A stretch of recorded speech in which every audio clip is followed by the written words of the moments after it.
Hello, everybody, and thank you for tuning in to the Liberty Report.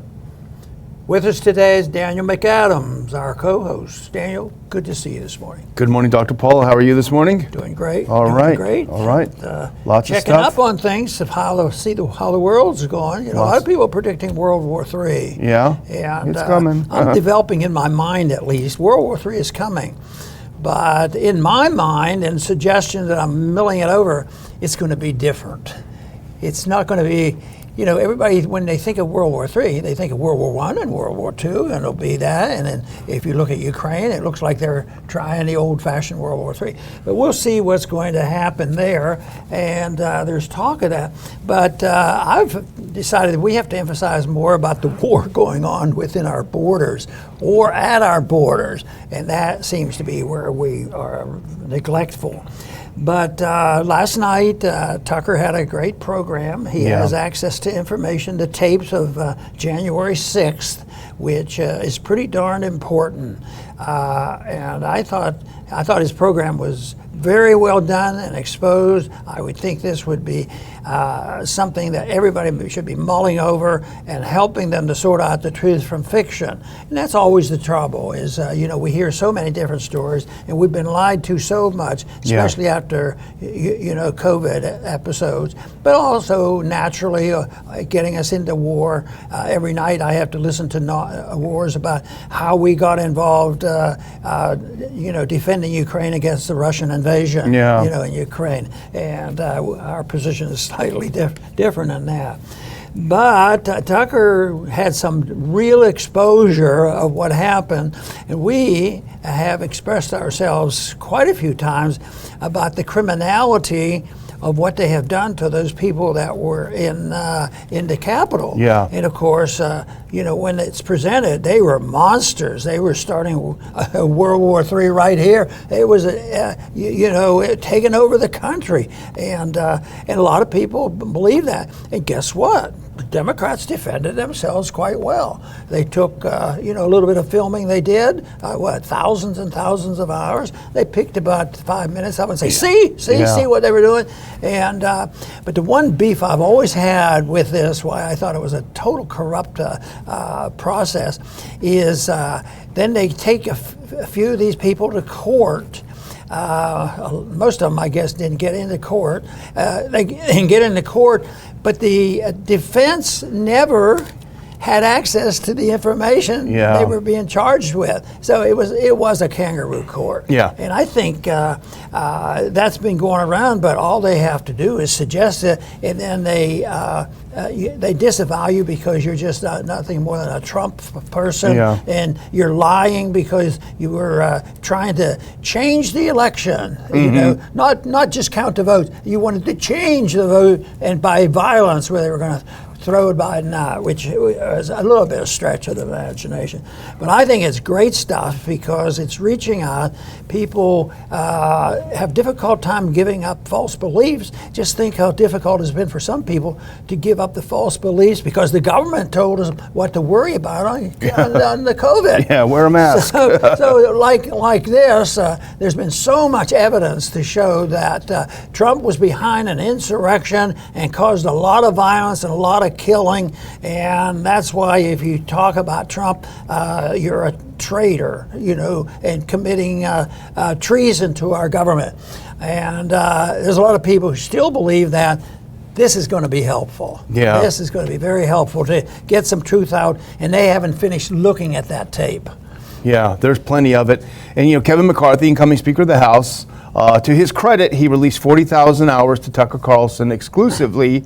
They spent 2 weeks poring over this information, this videotapes, and they put together. They said, and Tucker said before his during his monologue, most of it's kind of just, you know, not important, but the juicy stuff they finally presented after 2 weeks. He had Massey on, by the way, who said release it all to everyone, which I think is a good thing because you can also say, well, why are you only releasing it to Carlson? but I think that's down the road, I think, further. He did a great report. And as you suggest, the purpose of the propaganda that went around this whole January 6th incident was to sow confusion. And that's what they claim, that, the Russians involved in our elections is to sow confusion. No, their propaganda was to sow confusion, and people would question what they saw with their own eyes. Because when you watch Trump's speech, he said you should go peacefully and patriotically to the Capitol and make your voices known. And they said, well, he was inciting an insurrection by saying that. And you could hear it and say, well, that doesn't sound like it, but I guess they're the experts, so who am I to say? Well, now we know that that's not at all what happened. Let's put on the first clip, because this is also available right now. The most important 10 minutes is available on Twitter if you go to Tucker Carlson's.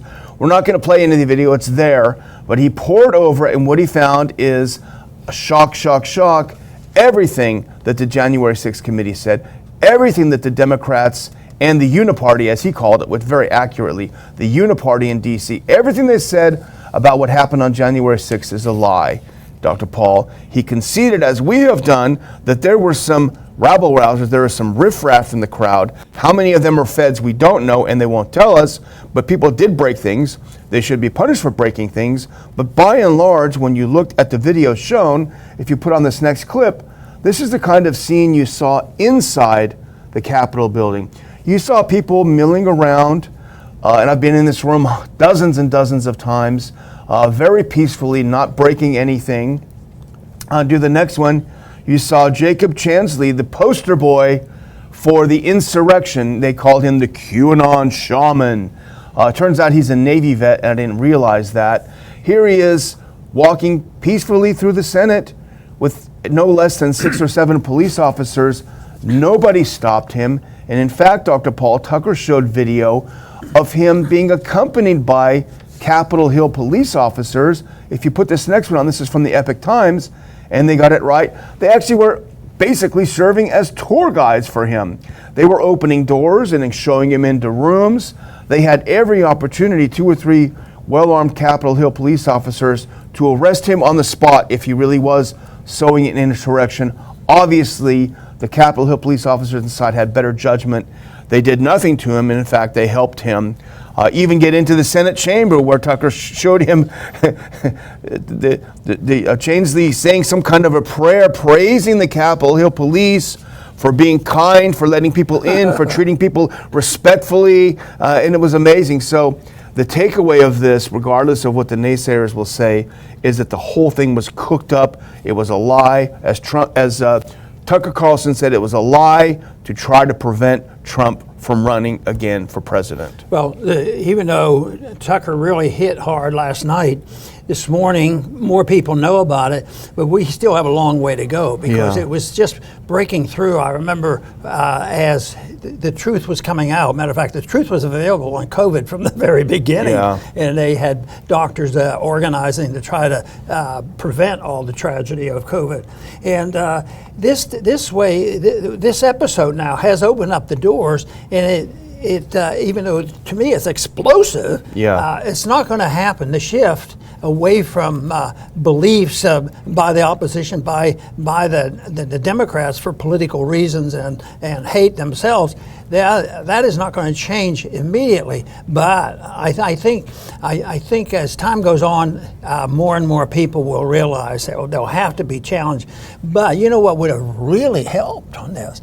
What if we would have had some honest journalists all along, from the very beginning? Of course, that we have a few, but they can't cover all this, so that's a shame. But Carlson made the point about how everything was a lie. It was all lied to the people and what was involved.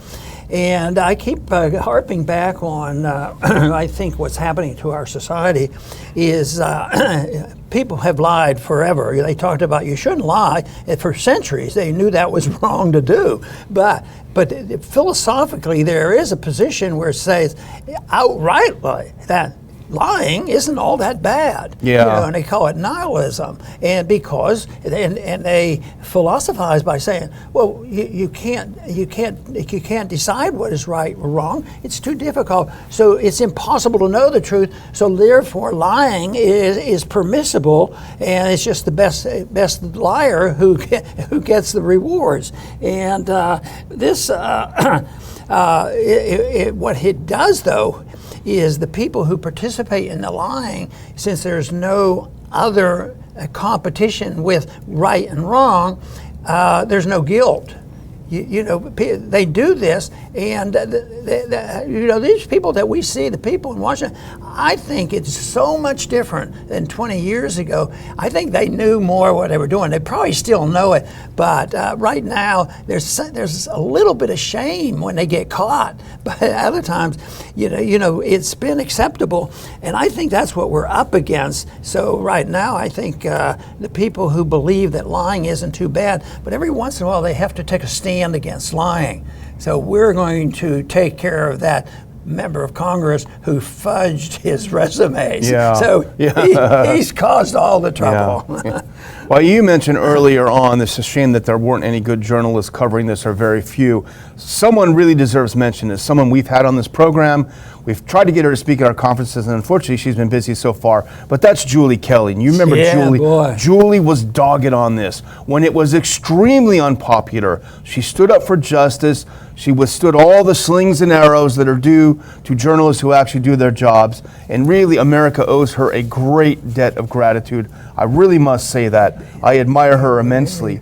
But I think the main takeaway from what Tucker did last night was that the January 6th committee and those people in power, not just in Congress, but in power, aligned with them, they purposely kept exculpatory information out of the hands of the American people. They purposely kept us from seeing information that ran counter to their narrative, which is that Trump was defeated fair and square and decided to steal the election anyway.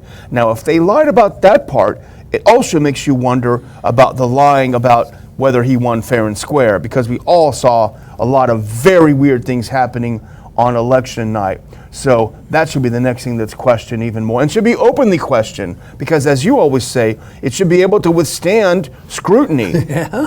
But I want to do a couple of other things, just a couple of clips here based on it, because there are so many things in this. But here's one that came up. The New York Post put this up. The footage shows Capitol Hill cop Brian Sicknick uninjured on January 6th. Because you remember, the whole thing is they killed a Capitol Hill police officer with a fire extinguisher. Those brutal thugs. Well, there's footage of him walking around after he was quote unquote dead. So there's another lie that's exposed.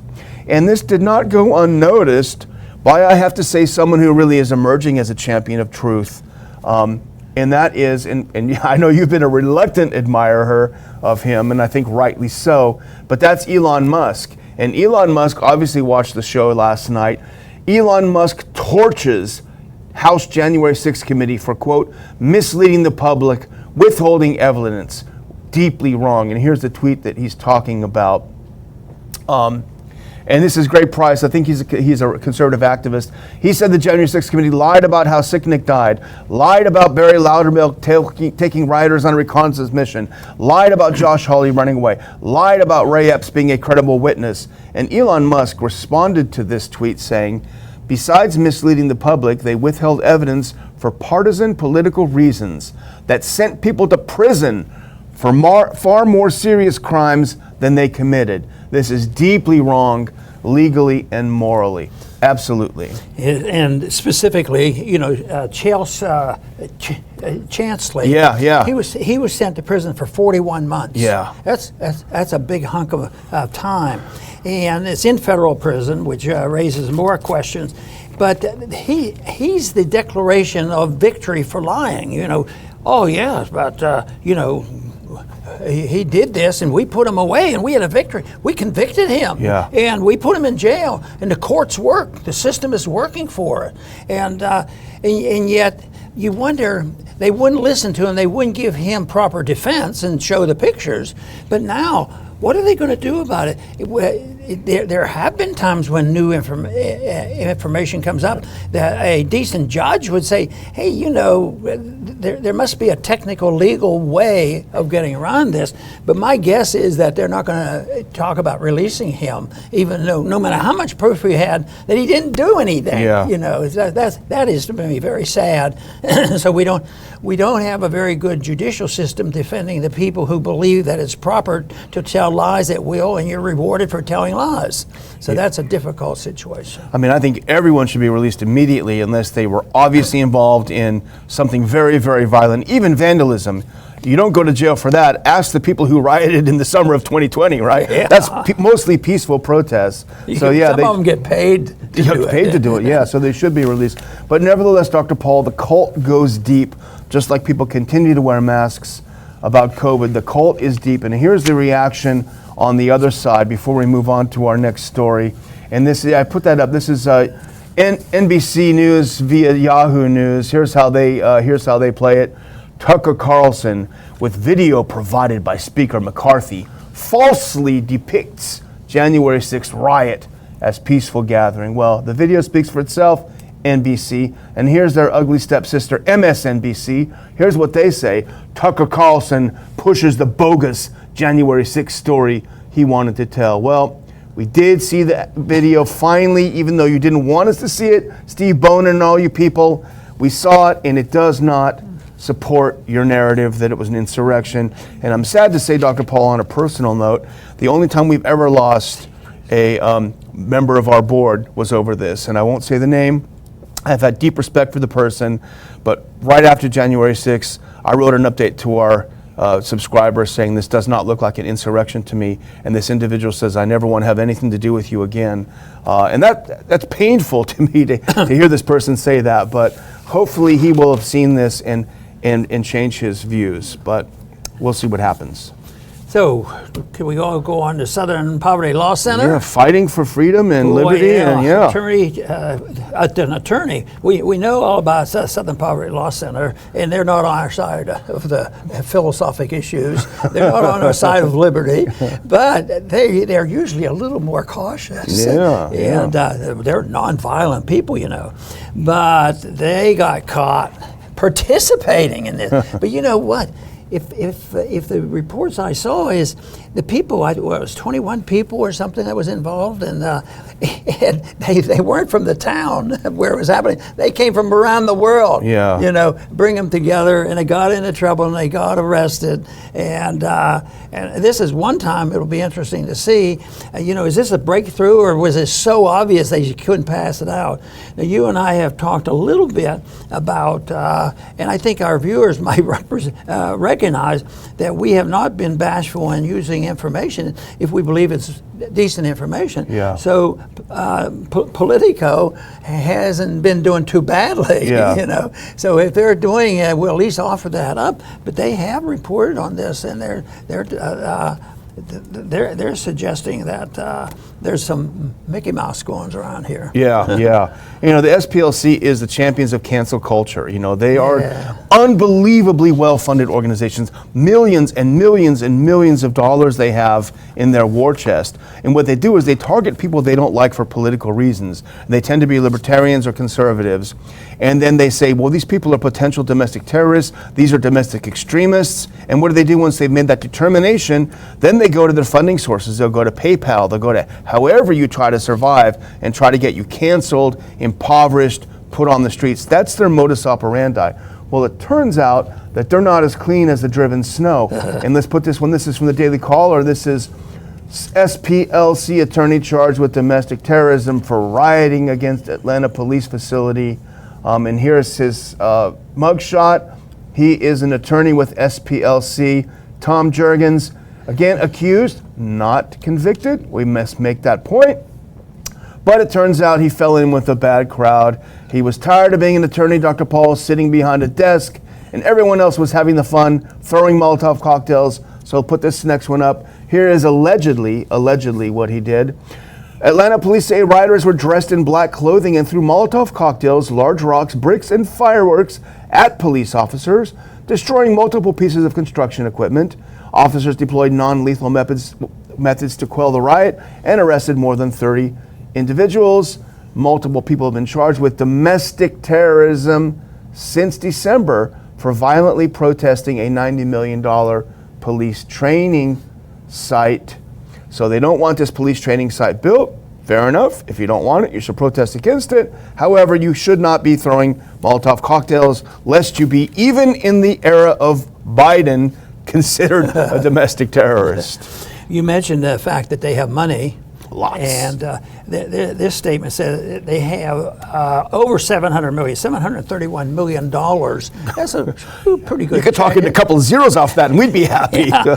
But the big question is I wonder who put the money in there. When I was reading and doing my notes, I thought, could it be Soros? Yeah. Or could it be Gates? Yeah. Could be. Yeah, could be. That doesn't mean we know that. But sometimes. I don't know whether these numbers are available. Sometimes they make all conservatives group toe the line, and if they don't obey, they overtax them. They targeted libertarian and conservative groups with the IRS, but I've never heard of them doing that to this group. So it's a mess, but I think it's good that this is out, and it'll be interesting to see what happens. I wonder if there will be any significant punishment. Yeah. Well, I'll tell you what, this is personal for me, because when I saw this, I sent it over to you saying we should at least mention this, because when we first launched the Institute almost 10 years ago next month, they tried to strangle us in our crib. And let's put this next one on. We had just opened the Institute when the SPLC came out with their Hate Watch segment. They were watching the hate.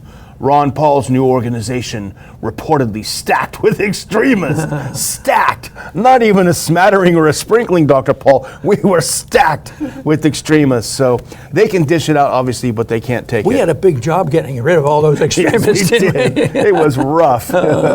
So sad. It was rough. Well, let's move on to a couple of things in Congress, a couple of foreign policy items to mention. And this next one is important because Matt Gaetz put up a war powers resolution, and used to do this with Dennis Kucinich a lot, even though we're not fans of the War Powers Act for a lot of constitutional reasons. Nevertheless, it was one of the tools that you would use to try to force a vote on some of these wars, the Iraq War and et cetera. So Gaetz and company introduced H-Con Res 21. There should be a vote tomorrow. It would order President Biden to withdraw all U.S. troops from Syria. So it's a good idea. What about the fact that it's the president that's in charge with foreign policy? But somebody told me that once, so I immediately went and reread the Constitution. And I couldn't even find the word foreign policy. But there is an indication that the president can have diplomats. But as I said during the campaign, we have a couple thousand of diplomats. Why don't we use them once in a while? Yeah. And but of course that's not the case. But this is good. This is a follow up from our rally and the concern, and the numbers look favorable in people moving in our direction. I was listening to a talk show on the way in today, and they said it was back to the argument. This is a lot of money that we're pumping into Ukraine, and it was a sort of not a conservative station; it was more a liberal station. But he was using logic. He said, "Don't you think it'd be better if we spent that money at home?" Yeah. Of course, that's our goal too. But we'd like to just return it to the people and let them spend it at home or whatever they want to do. Yeah. Well, first of all, what Gaetz, so when we talked about this, maybe we didn't mention it yesterday, but Mark Milley, the chairman of the Joint Chiefs of Staff, he made a surprise visit to Syria over the weekend, unannounced. Of course, he wasn't there legally. He basically was an illegal alien. He snuck in to Syria because we occupy a third of the country illegally, the part with the oil, the part with the agriculture. We occupy that and steal their oil. So he made a surprise trip to Syria over the weekend, and Matt Gaetz, to his credit, and he's not perfect, he had a great quote on it. He said, if General Milley wants this war so bad, he should explain what we are fighting for and why it's worth American treasure and blood. An America First foreign policy demands realism, rational thought, and seriousness.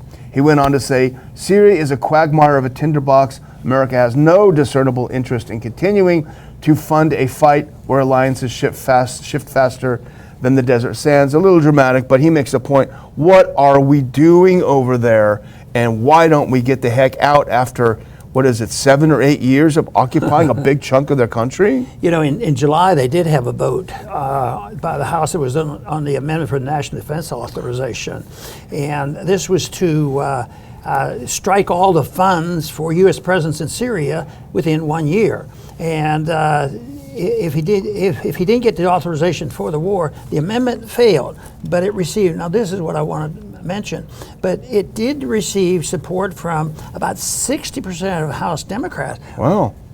You mean that the progressive anti-war group of people may still be alive? That's great. That's great. Okay, news. 60%. According to the House clerk, 130 Democrats voted in favor, while only 25 Republicans supported the amendment. 25 is pretty lousy, but pretty good, rather than there were times when 3 or 4 of us would vote that or way. one.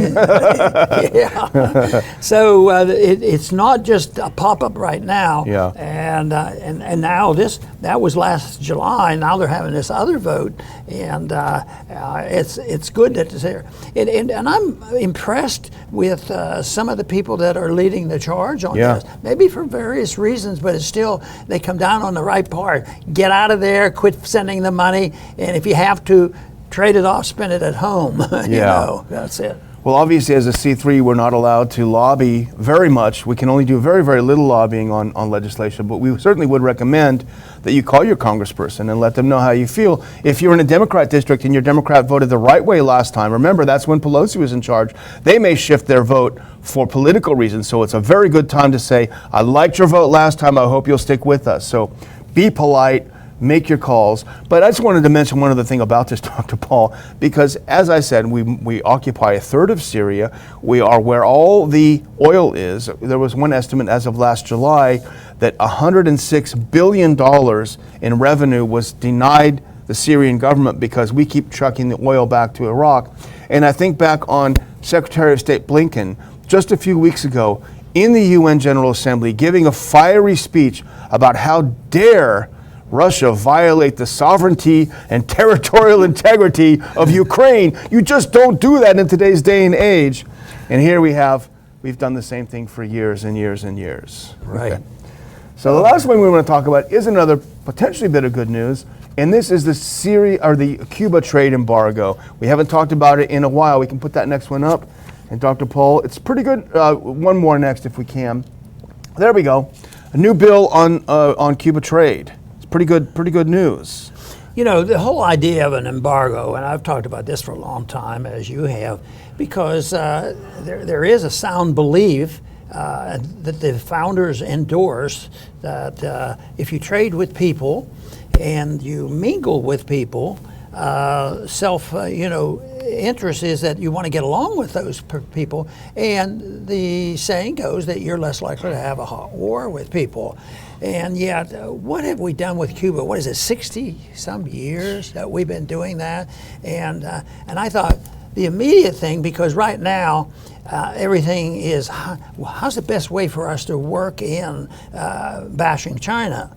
And if China has a lot of problems, we have a lot of problems. We should deal with our problems, but we don't need to, scheme. But inadvertently, what they're doing here with the embargo is why, if the Cubans, have an element of communists in there, and we won't even trade with them, 90 miles off, should benefit the people, the Cuban people, I think, really, want to trade. Yeah. I remember people coming in, when we got to talk to them, it was interesting to seeing their relatives, things like that. And with the embargo and sanctions, why wouldn't they go to China? Yeah. Why wouldn't China just line up and say, hey, we can help you out? This is nonviolent. Let's do some business. Yeah. And they say, well, where did you get all that money? Oh, well, those American people, they like our stuff. And they've sent us a lot of money, and we sent them a lot of our stuff. Yeah. Well, you had an interesting comment before the show that you were really pleasantly surprised about the pragmatic approach of someone like a Jerry Moran, a very conservative representative from Kansas. Yeah, Jerry came in. He's a very nice person.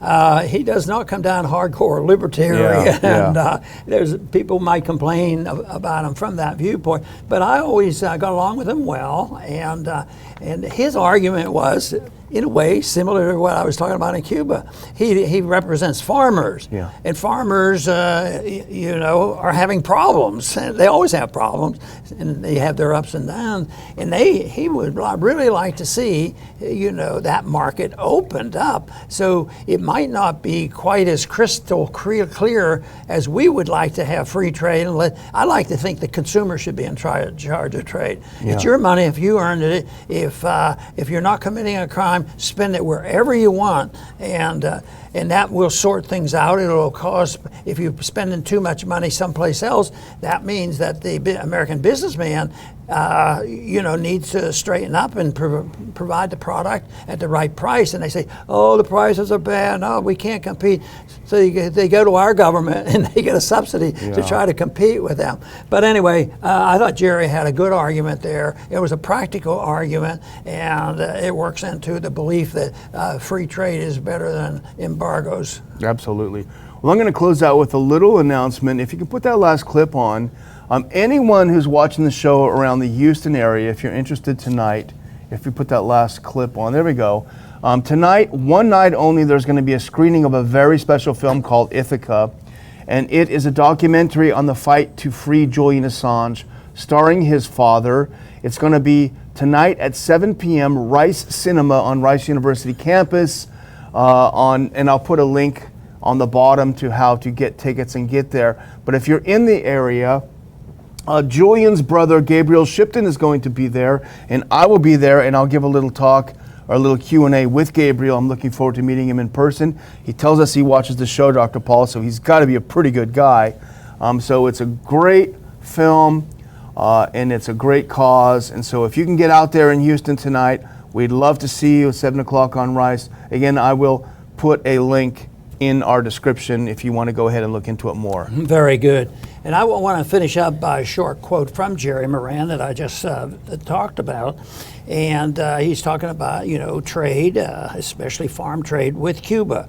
And this is his quote: "The unilateral trade embargo on Cuba blocks our own farmers, ranchers, and manufacturers from selling into a market only 90 miles from our shoreline, while the foreign competitors benefit at our expense." That's the whole thing of unintended consequences from all that we do. And when it hits home, people do wake up. But what we would like to do is emphasize the bringing together in the big picture. So if it's good to relieve tariffs and sanctions on Cuba for a precise benefit, we have to get people to think about sanctions on China and Russia and everybody else. If we're not in a declared war, why don't we work in that direction? Because it's helpful to both sides. It isn't just helping one side versus the other. Daniel?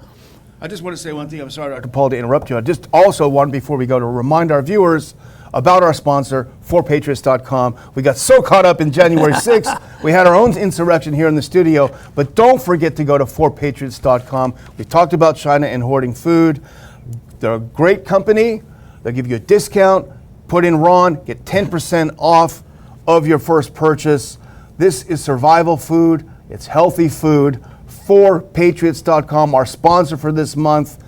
Go there and get your discount. I'm sorry to interrupt you, Dr. Paul, but I got ahead of myself. Very good. And time is up. Yeah. We're ready to go, and I'm ready to close out. But I do want to thank our viewers for tuning in. Things are going well with us, and we're very pleased and very proud of our supporters.